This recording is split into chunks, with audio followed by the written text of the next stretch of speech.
Dans ce contexte, Bercy a confirmé aux restaurateurs qu'ils ne pourraient pas rouvrir le 20 janvier. Ceux-ci réclament à présent une nouvelle date, mais le gouvernement n'a pas de visibilité. Aujourd'hui, les restaurants survivent grâce aux aides et aux livraisons.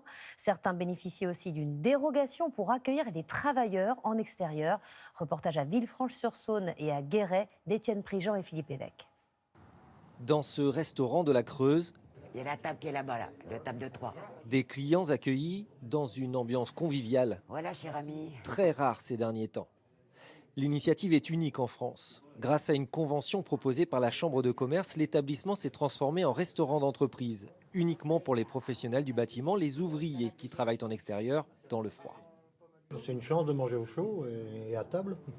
Ça nous change de manger dans le camion avec des plats emportés. Nous, on a la chance de pouvoir travailler, donc ça permet de les faire travailler aussi. Et du coup, comme ça, tout le monde s'y retrouve et nous, on est bien ici. Selon les propriétaires, pas de révolution sur le plan financier avec un chiffre d'affaires bloqué à 30% par rapport à la normale. Mais le moral va mieux. C'est vraiment sympa de voir du monde dans le resto, de les retrouver, de discuter. Dans le Rhône, lui est ouvert sur dérogation préfectorale. Un relais routier accessible aux seuls transporteurs carte professionnelle à l'appui. Parfait, jeune homme. C'est la loi, malheureusement, c'est comme ça.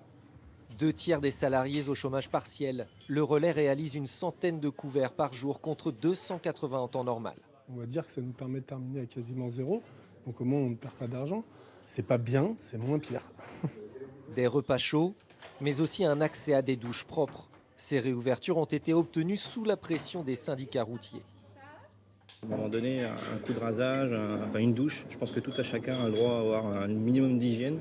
Le premier confinement, ça a été pire que ça, parce qu'on ne prenait pas de douche, on ne voyait personne. On était des fois 3-4 jours sans se laver.